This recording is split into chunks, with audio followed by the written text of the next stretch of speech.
Hello everyone. Welcome to the channel.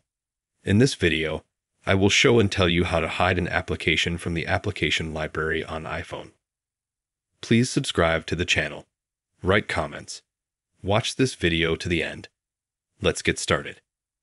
But I think you know how you can just hide the app. We're going to click on the icon. Here we're going to click Remove App, and then we're going to click Remove from home screen. But as you know, the app or the game will still be in our library on the iPhone. And in order to hide it, we need to go to Settings. Then open the Screen Time tab. Here we click on Content and Privacy Restrictions. The first thing we do is click on Allowed Apps. Here we enter our password. Now we can disable any application here. Let's show you an example. We go into the library. And let's see, I write Safari and it comes up. Now look, I log out, I turn off Safari. I go back to the app library.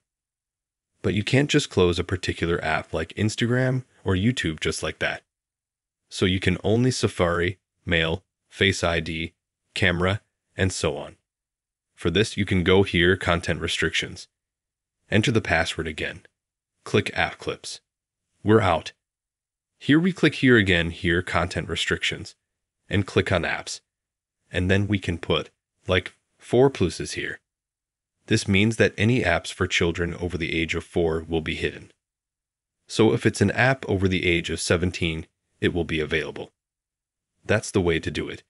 If you liked this video, you can give it a like. Subscribe to the channel. There you see the app is hidden on which there are restrictions, which is over 4 years old.